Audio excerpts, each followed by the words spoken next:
rely on when we dig deeper in search of the emotional truth, so that we can render narratives that are lifelike, that present the intricacies and the complexities of real life in order to answer the question regarding the human conditions. I remember the lockdown vividly. Why? Because my book came out in February 2020, and we had planned to launch it in March. A week before the actual public, the planned public event, we had a small book signing with an intimate group of school friends, not knowing that that was the only and last public event for 3 years, until a few months ago. The reason I mentioned the pandemic was not to recall something that had been unpleasant in everybody's mind, but to say that we all in this room are reluctant witness survivors of that global events that touched upon the whole humanities. And life had made us into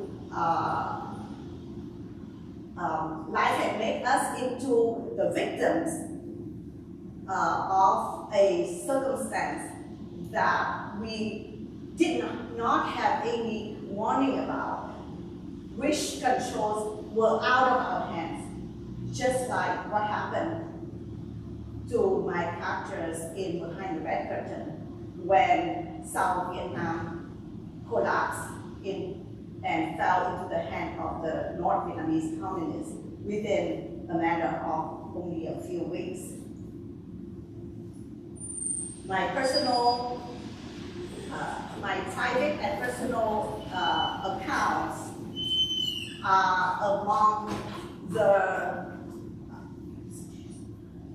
missing page of my native country's history.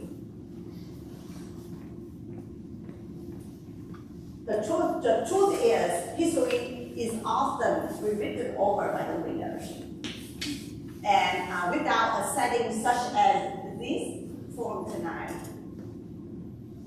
not many people will get to learn what actually happened after the day the 30-year Civil War metamorphosed into a so-called unification that robbed staggering numbers, do not even account for the many anonymous deaths in the re-education camps, in forced labor camps. Civilians perish due to malnutrition and the lack of medicines and healthcare. Until today, no one knows the exact toll of the Vietnam peace to account for the countless bodies lining up the bottom of the oceans. They are part of the waves now, but they were, once upon a time, desperate families trying to go out to the seas searching for liberty and life. Many of my readers have shared with me that they found themselves in my books, scenes. And these are the people who are here, who had not much of war traumas. And my only explanation is that Behind the Red Curtain speaks to the readers of that categories because it bears witness to unavoidable upheavals in any person's life. Because whether we live 10 years or 100 years, the changes are inevitable. And losses are part of our journey on Earth, leading to adaptation and growth. And so that we usually come out of our traumatic experiences more humble, more mature, and hopefully wiser to cherish our short span here. This is a miracle that we survived, and so that we can take the most out of our experience and contribute our part to it in order to leave something behind. And if we're lucky to be able to leave a legacy.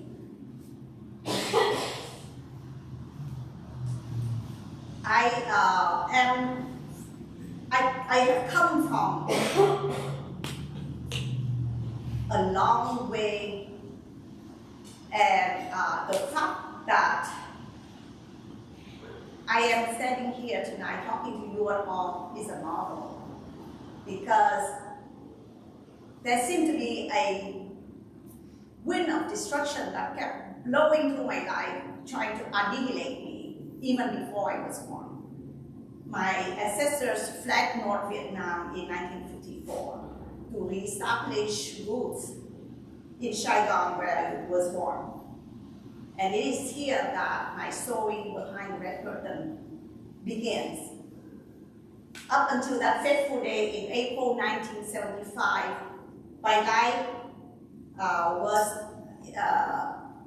I lived my life in a rather relative peace, and just like you all, as a teenager, I just spent my days at school doing homework and during the weekend or holidays participating in activities like maybe going to the pool or attend Girl Scout meetings.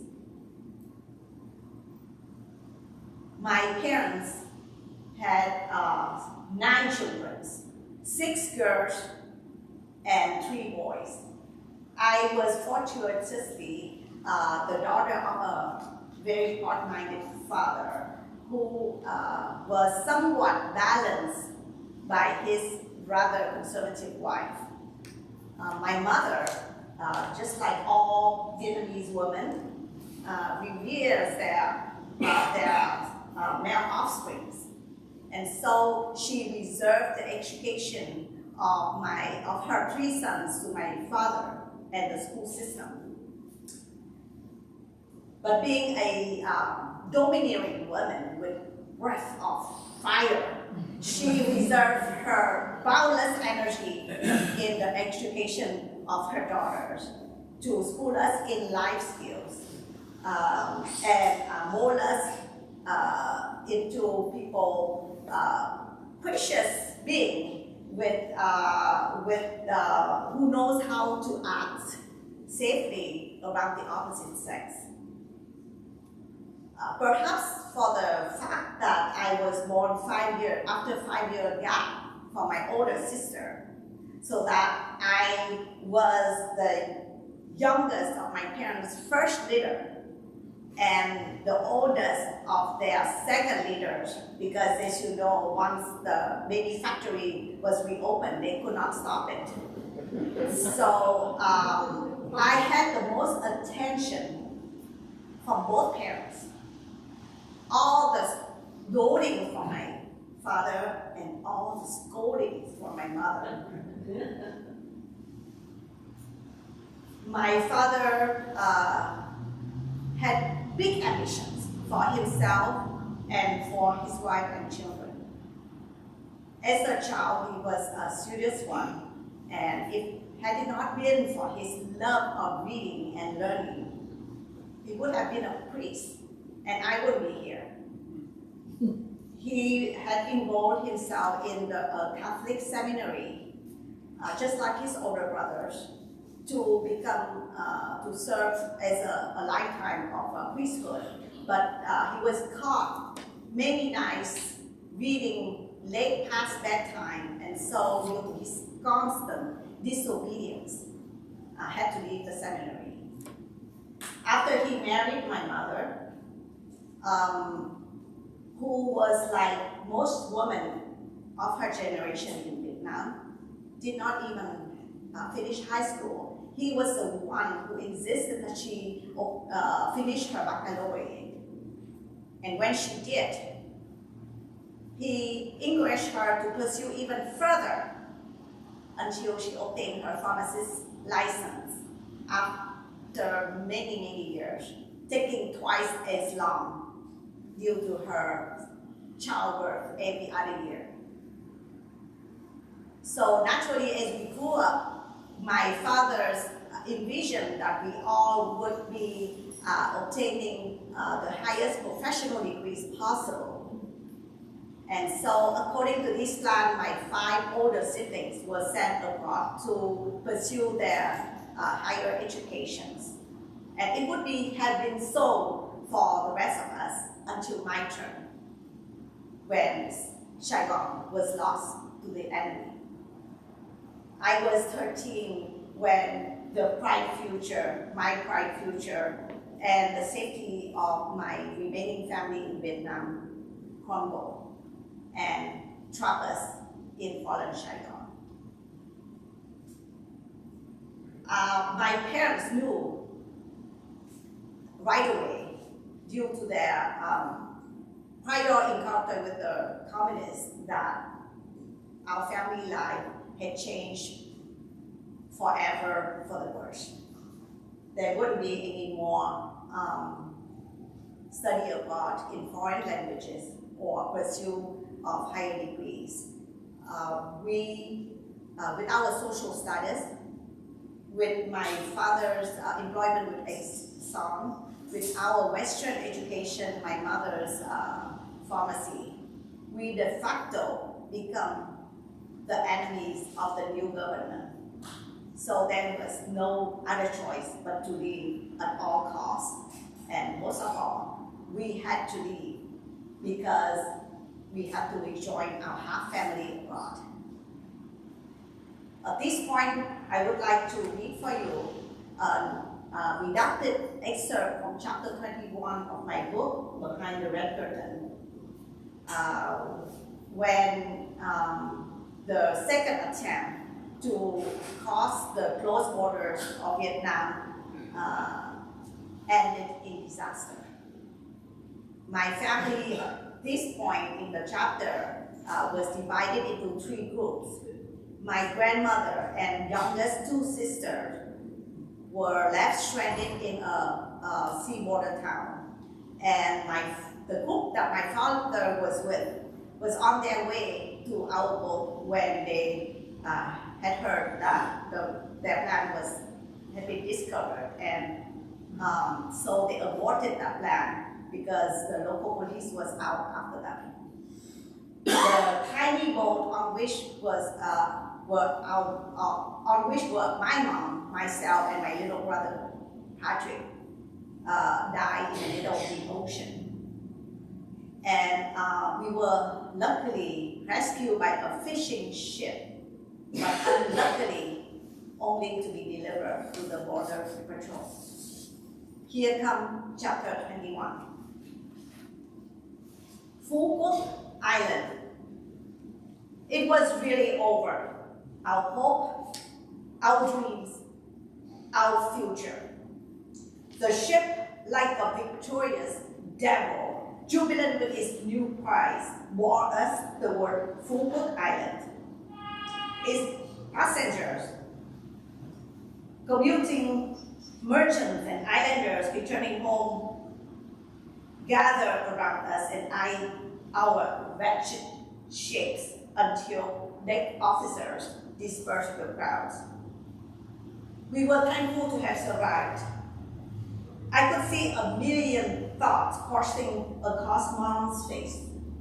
She looked lost, but not panicky. A mother cow facing a pack of wolves. This was not the first time my mother had to fight back an enemy to defend her family. Looking at her hell face and clenching jaws brought back the memory of her raising a wound to a drunkard who had invaded our pharmacy one late evening, shouting, "Get out! else I will hit.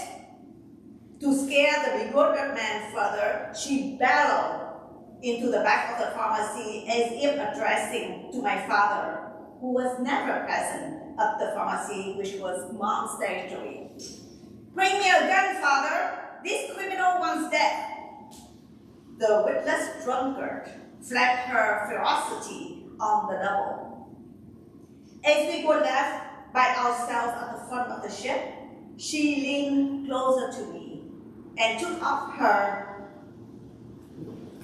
conical hat. Shielded by my body, she quickly unknotted one side of her cloth chin strap and slipped out her gold finger, or her gold rings, inside the strap's hollow. With her remaining hands, she tied back the knot, making sure to keep the rings hidden within it. How did she manage to keep her presence of mind when just one glance at her furtive operation had pumped me with such a frenzy that my heart leapt wildly about, thumping loudly in my ears? The ride grew rougher as the sea rolled inland, like a bump of dough being kneaded into bread. I was tossed and heaved. I only had the strength to crawl toward the ship rail to vomit until I had nothing left to retch but the bitter bow. Yet my stomach twisted itself still more violently. My face was caked in cold sweat and dry tears. My lips grew parched. I thought I had finally reached the bridge to the other world, as I was beyond exhaustion. Mom massaged my contracted hands and feet stoically, patiently, controlling her emotions. Steadily, my motion sickness calmed. I closed my burning eyes and rested. After a while, Patrick shook me lightly and said, "Look, we are nearing land." As the ship docked, I was yanked out of my beautiful hallucination. The other passengers disembarked while we were held back by the ship officers. In this brief encounter, Anton, who was standing closest to Mom, spoke into her ear. I was able to send a note home to a passenger. The border patrol mounted the ship. In my mind, I saw Dad running like a rabbit. I visualized myself soon running like a rabbit, and I felt faint. The wooden plank that linked the ship to the shore rolled under the weight of our group, with the men walking in front, their arms tied behind them, and the rest of us following closely, escorted by the border patrol.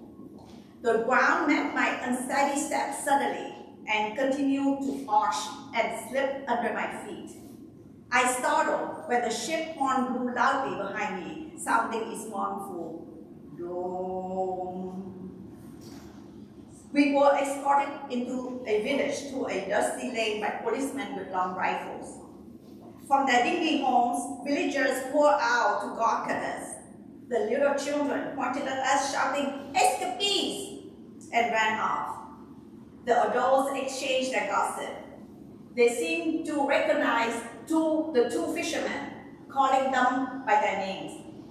The village ended at a dirt lot littered with household trash.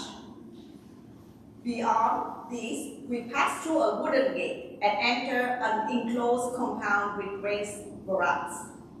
They stood like train cars and were supported above ground, not by wheels, but by wood columns.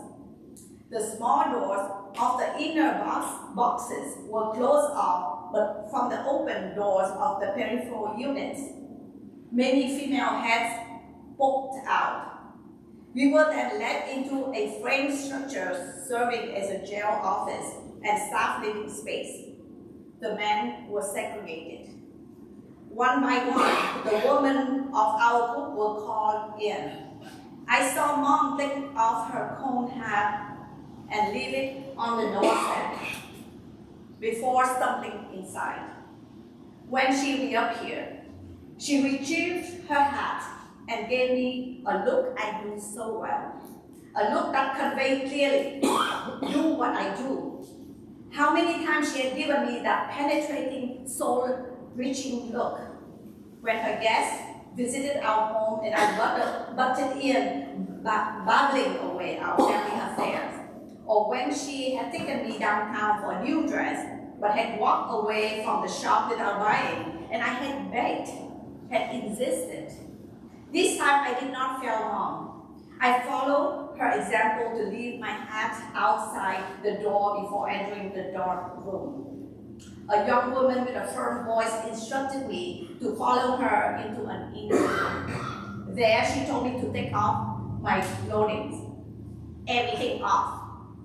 Then she ordered me to raise my arms high above my head while she searched through my hair, my ears, peered carefully inside my mouth, hoping under my tongue.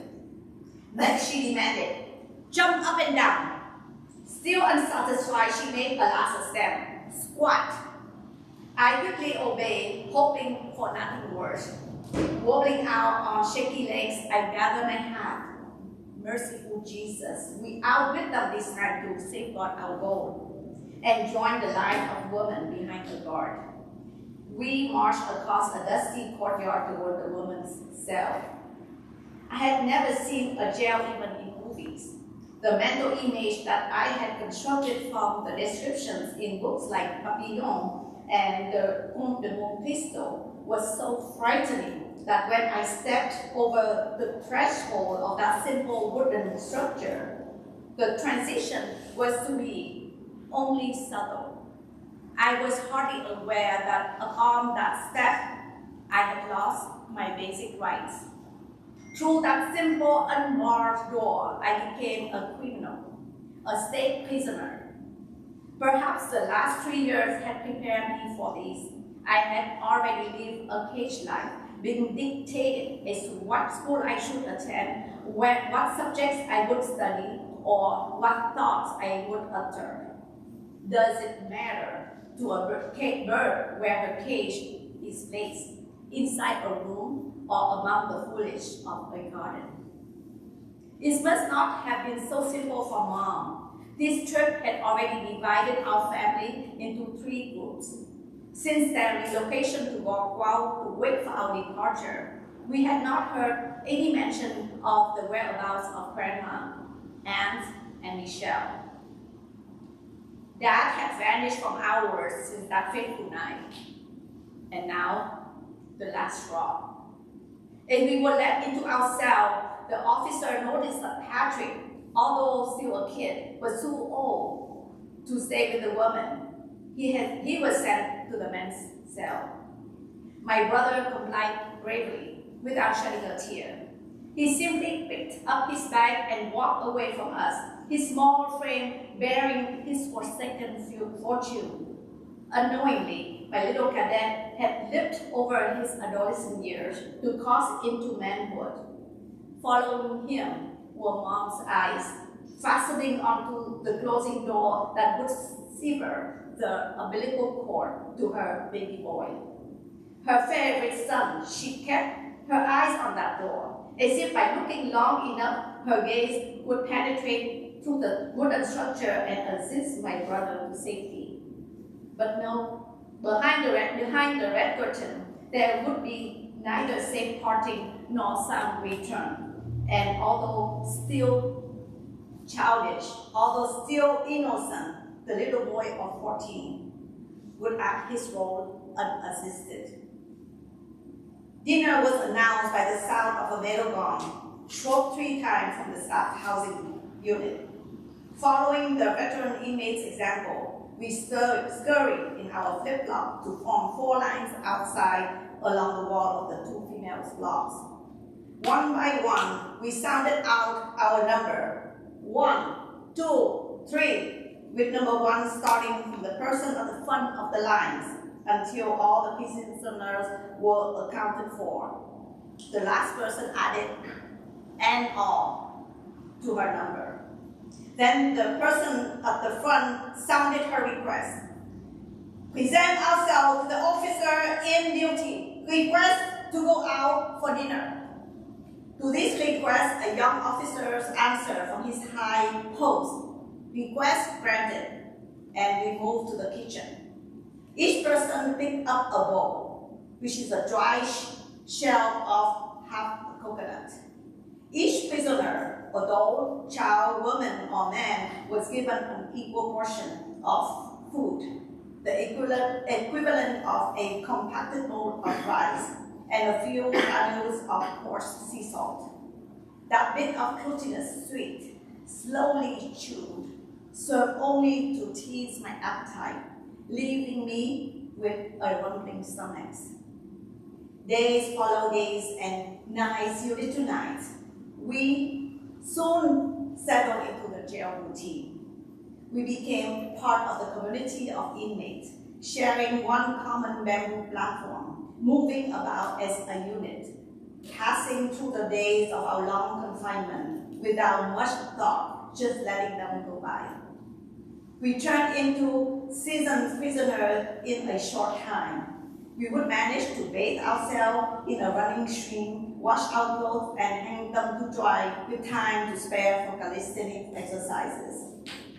Lacking toilet tissue, we became adept at using leaves. The vaulted latrines raised on top of excavated holes that were refilled periodically no longer intimidated me. Although I still could not bear to look down at the filthy cesspit with its cloud of flies. After a few weeks, the exposure to sunlight wore out our cotton outfits and causes them to tear easily, like paper. The inmates lent us their needles and taught us to salvage fabrics and thread from the shirt pockets to mend our clothes. When we ran out of pockets, we cut our sleeves to patch our outfits. After 2 months, we had turned into the tattered peasants that we met on our first day here. At night, the only incandescent light bulb was switched off soon after dinner. We tracked the passage of weeks by the changing moonlight through the bar windows. Small talks among other ladies continued late into the night, but we kept to ourselves lest we utter something foolish. We found ways to pass time inside the cell. Weeks turned into months. We saw Patrick often when the lines of male prisoners passed our cell door. My brother no longer resembled himself in my eyes. He grew taller, squarer, with bony limbs like tree branches. He was no longer the little shrimp I had watched. "It's the ocean air," Mom told Mrs. Mai. They both noticed the transformation, and I agreed with Mom. Patrick's growth spurt could not be explained otherwise, for we all had been living on starving rations. The jail money varied very little. On good days, we had dried bits of fish or diluted vegetable soup with rice. Most of the time, we had only salt. Sometimes we would even forgo our salt for fear of cracking our teeth on the stone pepper inside it. Besides our cook and the Chinese girls, the other ladies were petty criminals, prostitutes, office frogs, etc. They were incarcerated on this island because they belonged here. Their advantage was that they had the regular visits of their families to bring them extra nutrition in the form of fruits, cakes, and meat. These surplus gave these ladies a higher status in the cell. For the exchange of a banana, for example, they could claim a better corner to sleep in or a larger wall space to hang their belongings. If the ocean air nourished Patrick, it did nothing to alleviate my regular hunger bouts. With nothing to distract myself from the day's banalities, my senses were oriented to food and easily stimulated. A banana being peeled softly by someone was immediately picked up by my ears. The sweet smell of the fruits wafting into my nostrils, teasing my brain. At times I hallucinated, biting into that soft yellow flesh in my longing. I imagined how good it was to chew it slowly and mash it to pulp with my saliva. I had to literally tear myself off from that base desire that reduced me to no more than a craving dog. The longest period of the day was between breakfast and lunch, when people with money had snacks brought back to them from the market by the cook. Authentic islander snacks wrapped in banana leaves or floated in a cellophane cup, sweet moonbeam suspended in thick coconut milk. Torture, I had to close my envious eyes to the side. It took all my willpower to hide my desire for nourishment, but nature betrays me. I would obviously swallow hard my saliva, the longing would be in my eyes, and my empty stomach would gurgle loudly. One mid-morning, the cook sent in a cup of sweet to us, the kind that came in layers. But Mom sent the cup back to the kitchen with this word to the cook. It was a mistake. We did not send the money. Almost immediately, we saw the reappearance of the sweet being cup in the hands of the old cook, walking barefoot into the doorstep of our cell. His face was the face of most old island men, dark and wrinkled, with missing teeth. All the ladies crowded around him curiously. He returned the cup of snack to Mom, saying, "Someone from the mail unit paid for the snack. He told me it was for you." My mother's face lit up. She understood the meaning of this, that Anton's message had reached Saigon. Our family had been informed of our capture and had sent over the money to buy us extra food. We would be cared for in the upcoming months. Mom pushed the snack to me. "Eat. I don't want it." I did not wait for her to say this twice. I tried to savor the treat, to take my time with it, but like a stupid dog, I gulped it down with gusto. When I finished, I was twice as hungry for the wonderful sweet taste. Like a drug addict, I dreamed of my next dose. Mom befriended the best girls by giving them haircuts and reading their palms.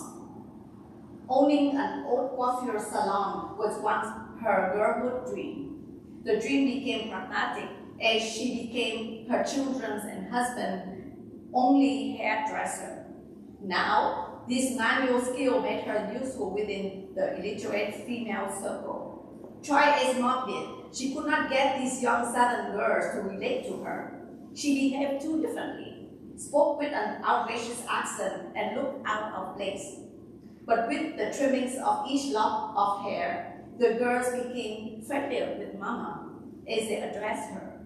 We were no longer strangers. Whatever remained of our alienation was abolished by palm reading, something Mom picked up overnight, perhaps from her experience with my fortune book. Inside the four walls of a jail cell, her survival instinct had guided my not-so-diplomatic mother to mold herself into a common psychic reader. By a touch of her hand, she could win the trust of these strangers around us. By sharing and hinting at the affairs of their young hearts, she could wiggle herself into the intimacy of those who were against her, who might hate her for who she was, for her northern accent, for her light skin color, for her obvious intelligence and educated mind, preserving thus a safe place for us. My mother had not remained idle for a moment in her life. Confined in the four walls, she was at first reduced to impotence, daily gazing across to catch a glimpse of Patrick and agonizing about the rest of our family, not knowing what had happened to my father, sisters, and grandma, having no idea how her older children fared overseas without the usual funding for school, food, and lounging. Mom never shared her worries with me. But if I was myself besieged with such pessimistic thoughts, I presume they play out similarly in the busy background of her mind. She was a perpetual worrier even when life was rosier. I'm going to skip until toward the end, and I'm going to read from here. We lived thus as if we had never had another life, splitting our days between meal time, bath time, and bathroom time, until one evening. Right after dinner, we were ordered to finish our last bathroom trip and retire early. The light was off sooner than usual. We were alarmed by the atypical activities in the staff unit. We sensed changes but could not pinpoint the cause of all these subtle indications. The unknown hung above us as a dark storm over a chicken pen. In this suppressed atmosphere, the women exchanged rumors. One group guessed that the prison was preparing to receive a new batch of inmates. Another group hinted a jailbreak, which seldom happened on this island. There was nowhere to run except back to the open sea, where anyone would drown without a fishing boat for transport, and no foolish fisherman would transport an escaped prisoner to be intercepted by the police boats that patrol all seaports. We hoped it would be a transfer to Lexar, so we packed up and waited. The moon rose high and bright that night, lighting the courtyard with a soft luminescence. We were not fully awake, but drifting in and out of an uneasy sleep, dozing yet conscious of many movements outside. A massive mobilization. The rumbling of trucks were unmistakable now, and the sound of flanking rifles. I was fully awake. A wild fear seized me. I had heard of secret mass executions in concentration camps. Could it be? The sound of many footsteps was distinct, followed by doors being shut and men's voice shouting orders. We bolted up as the sound of heavy boots coming toward ourselves. At the sound of the heavy boots coming toward ourselves, somebody came with a flashlight. He stopped at our door and aimed the yellow beam into our cell, his voice loud and clear. At the sound of your name, you must take all your belongings and set out immediately. Mom reached for me and squeezed my hand, clammy with a cold sweat. The names were fired off like bullets. People hastily packed and set out like zombies. Hoàng Lệ Quân, Mom gathered her own hat. As she struggled up on her feet, I heard my name, Lê Thị Hồng Lý. My cone hat, my bag, Mom. Stupefied, we found out quickly, our thoughts congealed. A mass execution? My heart raced wildly as I looked for a way to escape. Then I saw the caravan of army trucks, their open vans full of male prisoners.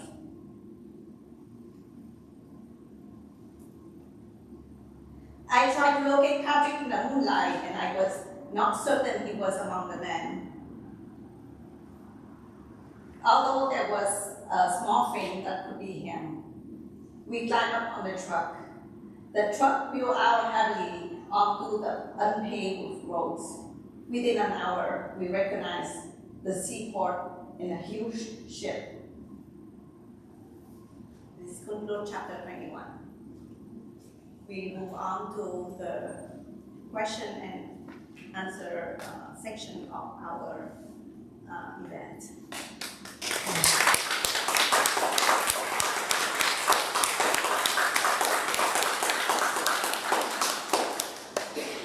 Yes. May I have your name, please? Yes, my name is Earl Hogan. I was wondering, what would you say would be your takeaway from the whole experience of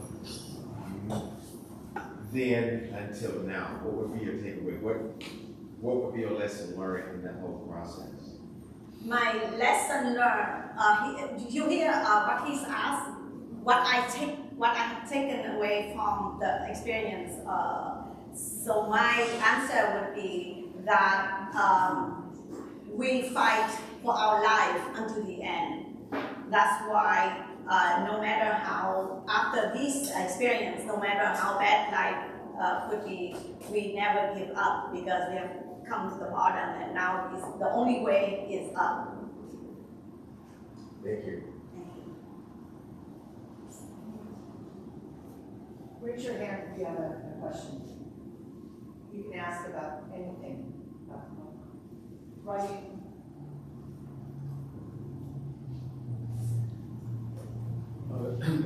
Thank you for that. I presume that during most of your, I think you were there for 7 years before you eventually left Vietnam.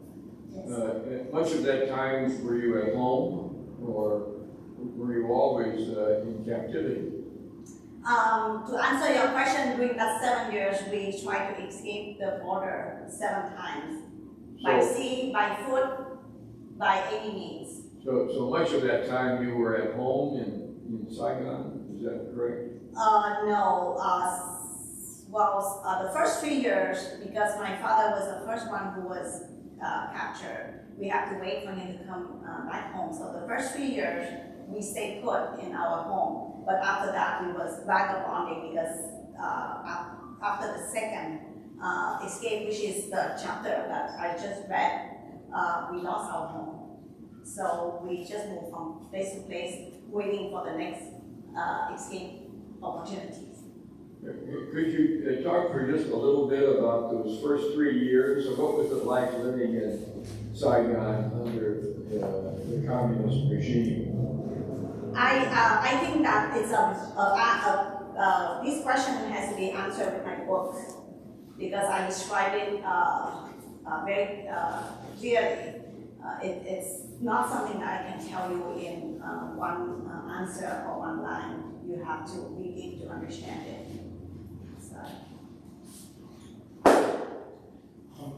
My name's Briggs Gamblin. You mentioned your family was Catholic.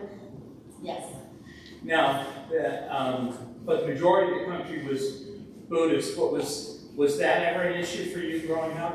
No, Catholic was a minority in Vietnam, and most of the people who were converted, I was told, because it was long before I was born, that people who convert because of the reason that the education was provided by the priest and food would be given.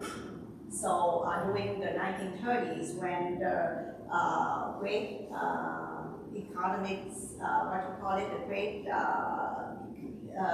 downturn of the economy, the depression, my father's side had to rely on the Catholic Church to survive through that period. Thank you.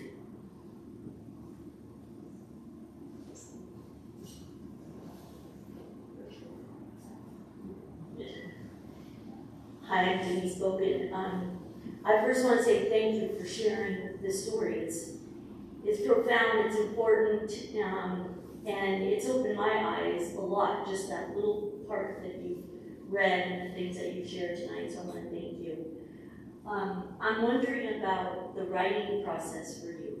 Did you keep journals, or did you write a lot when you were younger? How did you come to this point in your life where you said, I've got to put this story in writing? As a child, I had that hunger for writing, and I did keep diaries. But during that 7 years, holding a diary was a foolish act because your house could be invaded at any time at the knock of the door. And if the police come in and find out any truth about your family, and which even among parents and children would not be uttered because we feel that the walls his ears, and to scare the children off unwittingly disclosing something that would harm the whole family. I did not get the diaries, but in my mind, when I lived through all these ordeals, I always thought that open your eyes and open your senses and absorb these, because one day I have to write it down. And but I never thought in my wildest dream that I'm going to write it in a language that is more accessible to a wider audience. I thought that I would just write a snippet of stories for the Vietnamese community. But I had children that do not speak or understand English, do not understand Vietnamese, and I have to write for them. And so from one email to the next, it became slowly a book, a 15 years process. Well, I'm grateful that you did that. Thank you. Thank you.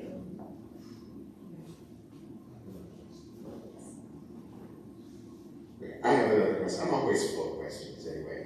How did you get to the title of your book after the last helicopter left Saigon? I was Air Force during the Vietnam War, so I'm just kind of wondering, where is the tie-in to the title of your book? It's a play of words. I always play with words. Okay. So when you talk about communists, the usual reference was the Iron Curtain. So there was that curtain. But during that 7 years that we have to assume different identities, fake to be dumb and deaf and not knowing not much of anything around us, so that we could not disclose anything. I feel like we were like those puppets being played by invisible hands that we dance to entertain. Our lives were given by a puppeteer. So from that, it gave me the mental image of a red curtain. And we were just puppet dancing around, living a life that we do not truly, we were not truly the real person. We are just acting to survive. That's come about the title of the book.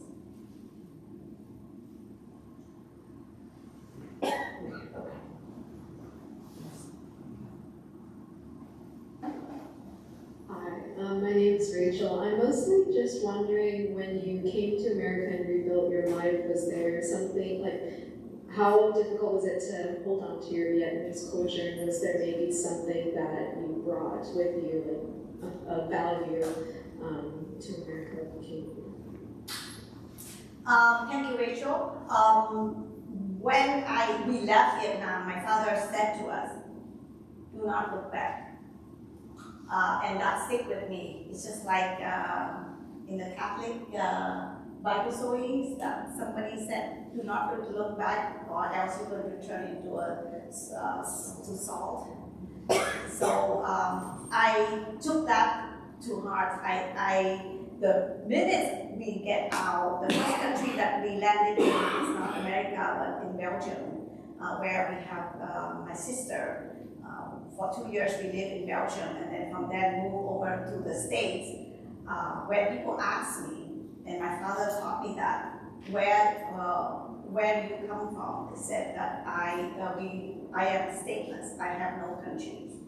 And I refuse to ever admit that I came from Vietnam, because I embrace that past completely. And my determination is to only speak foreign language in order to survive, of course, to be fluent in a new language.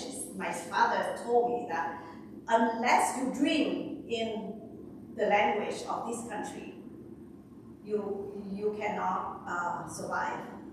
So I practice daily to dream in English and never look back. Annie, how much of your story have you told your family, your children and husband, and have they been very surprised at anything that they've read in your book? I'm sure they will be still surprised if they read my book more carefully. Because I just feel their ears when I am going through the writing process, and they were recruited to be my first eyes and ears reluctantly. And they didn't like it because they said, Mom, you're not living in a communist country anymore. Just forget it. Because everything, my daily life is always like, don't talk so loud, the neighbor may hear you. Or don't show that you have money, you know. They may attack you or something like that. So they refuse to involve themselves further in really looking back to the past.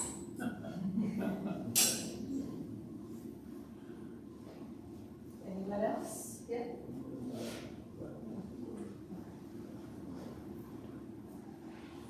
Well, based on what you, Francisco's planning, based on what you say, I assume you haven't been back to the country, no? Or you have any interest in visiting back Vietnam? If you have ever been to visit Vietnam, a lot of people are coming to Vietnam, right? I agree, but I refuse to go back as long as Vietnam is still communist. Because I fear for my life, and once it's more than enough. It took me 7 years to get out. I will not go back for any reasons. Maybe end up in a jail again, or maybe disappear forever, and who knows? So no. Okay, I respect that. Because, right now we have normal relations. I have a kitchen table made in Vietnam, because I was surprised when I knew made in Vietnam. So we have commercial trade with Vietnam. Right. Thank you. Right.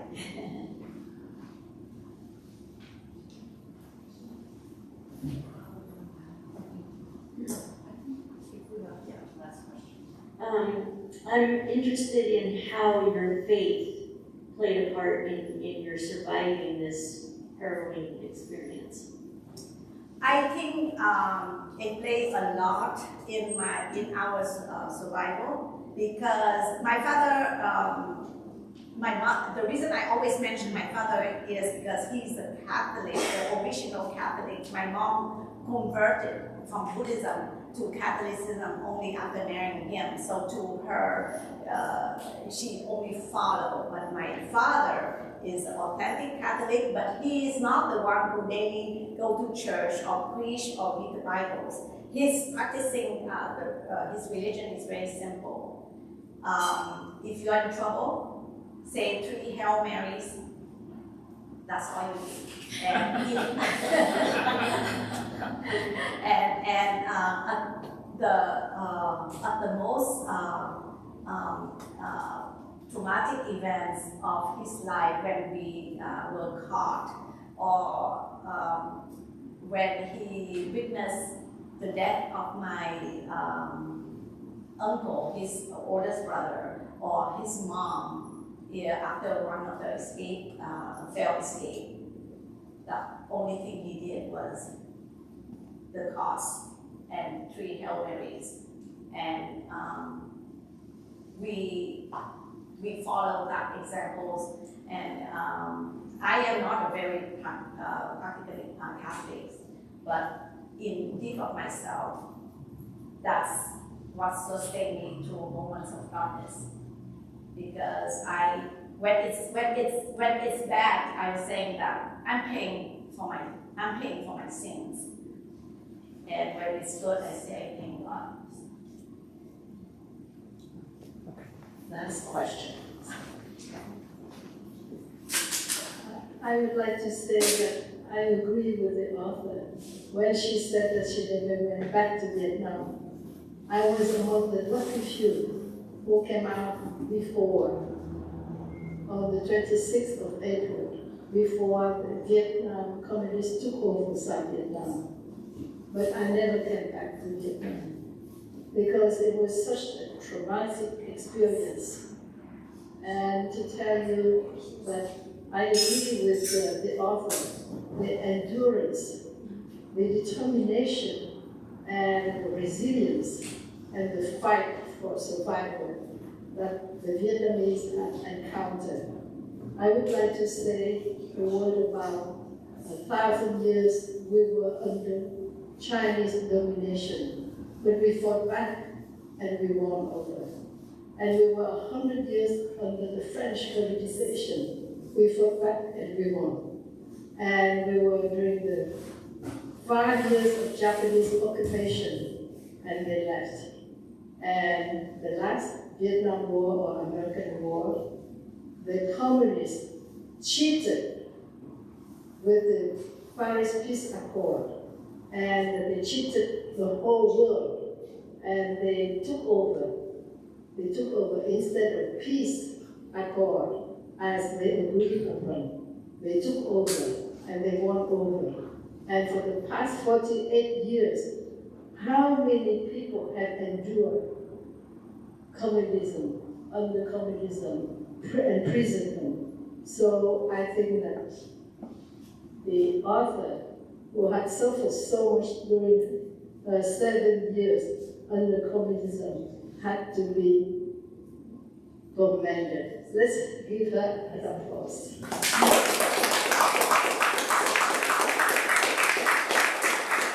And my last word is that to reply to Annie, my daughter, when you wrote the book, whether your family and friends, whether your family members read it and how they accepted.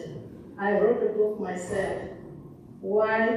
Because when I came over in 75, I never wanted to talk about Vietnam. It was such a trauma in my life that I didn't even tell my children what happened to me and my family in Vietnam. My late husband was assassinated a day after he accepted to be the Prime Minister of Vietnam. And my brother was in prison and died in prison. My younger brother was executed by the Viet Cong. And my father was paralyzed because all his properties were taken by the Vietnamese. So we all, each one of us, each Vietnamese refugee, we all have a traumatic experience. And for many people who went back to Vietnam and enjoy and dance and eat well and enjoy themselves, but I never went back because when I come back to Vietnam, I want to vote, a free vote, and not under communist regime. Thank you. Thank you so much. I would like to share with the audience the few characters from my book. My younger sister, Dr. Michelle Lay, she owned the Riverside Dentistry office down the road. Can you come up here? You are in my book, so the audience wants to meet you. And please come up.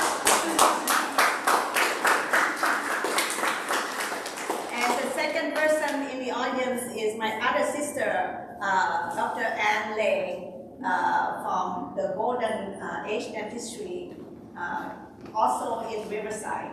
So please come up here.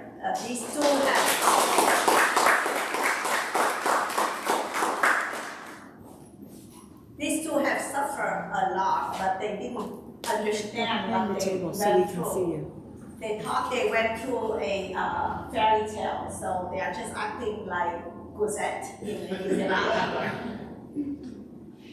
Thank you so much.